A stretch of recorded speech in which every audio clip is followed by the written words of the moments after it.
So I heard you wanted to save your first $100,000. It feels impossible because of bills, debt, and maybe you have other goals and obligations that you have to fulfill. I get it. I was facing the same battles on my journey to $100,000. Before we can tackle the challenge, you need to understand what is in your way, what's working against you, game plan to actually tackle this problem, and how to actually solve the problem of saving $100,000. First, outline the three paths to wealth, forces that work against you, the three levels you need to hit to conquer $100,000. Most people think it's laziness, fate, or even willpower that determines the future direction of their finances. It's actually they haven't been given the proper roadmap to structure their financial life. Let's look at the two paths most people use to try and get rich. First is the get rich quick schemes. Meme stocks, lottery, betting, gambling, casinos, paths appeal to young people. These courses fool you into thinking you can turn $10 into $1,000 with very little effort. Very little effort. You think it's passive income. It makes you focus on factors you can't even control. Your money in the hands, putting your money in the hands of someone else. The casinos, the sports betting companies, the casinos.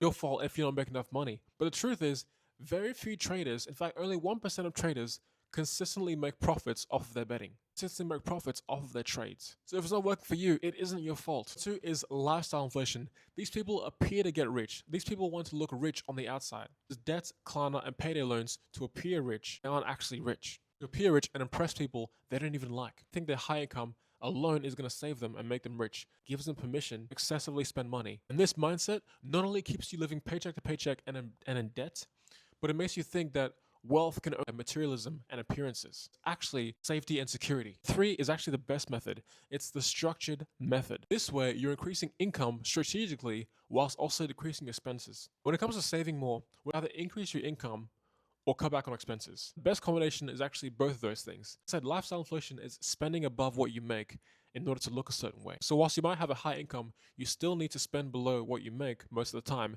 in order to have a good amount of money that you can then invest. The difference of compound your money. Invest for the long-term investing, and invest for the long term because long-term investing always outlasts short-term investing. Now you might be doing all this hard work, but you still feel like you aren't getting that far ahead.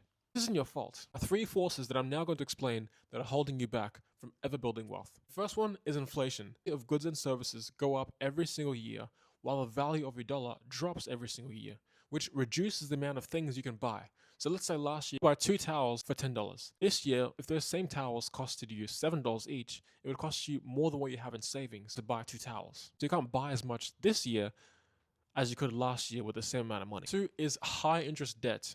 Now, not all debt is bad, but most succumb to two of the worst types of debt: credit cards, payday loans, buy now, pay later. These aggressive types of debt that kill your compounding power more than anything else. Only paying the minimum payment on these debts isn't going to help you at all. Keep you paying debt for over 17 years due to the increase on that balance.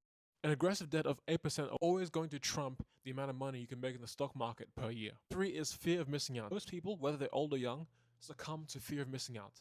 This could be concerts, eating out every Friday night, parties, weddings, trips.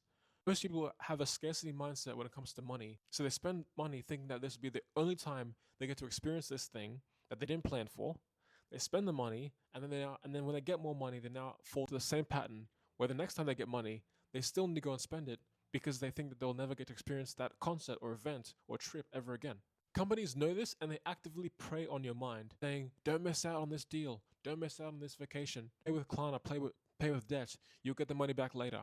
There's a lot of these TikToks that are saying things like, money comes back in your 20s, money comes back, time doesn't, spend that money in your 20s. But these are the same people who will end up broke for the rest of their lives, and they have no one else to blame but themselves. These things like sports betting, lotto.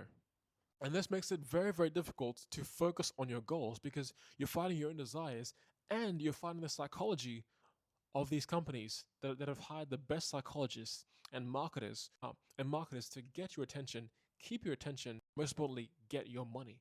So now that we've talked about the methods people use to get rich and outline the forces that work against you and talk about the forces that work against you, let's talk about how to arm yourself so you can conquer the challenge of saving $100,000. One is to get cash. Having your own money is the first wall of defenses in your finances because when you can pay for things with your own cash if you need to, you don't need to spend years of your life paying off debt. Two, your cash is a lot more powerful when it's sitting in a high yield savings account rather than a traditional bank account. Number two is you gotta fight debt. Tackle high interest debt first. Interest debt will kill any money you could earn in your savings or in your investments. It is a wealth killer.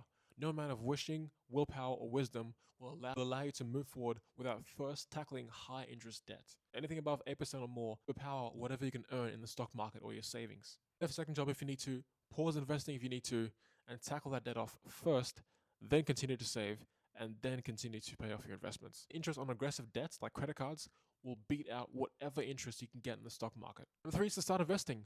Once you have your own cash and you've paid off your debt, start investing. After building up your savings and paying off debt, you want your money to work for you. This is why you must pay off your debt as fast as possible, because when you're younger, time is your biggest asset, which means it's easier to invest the earlier you start.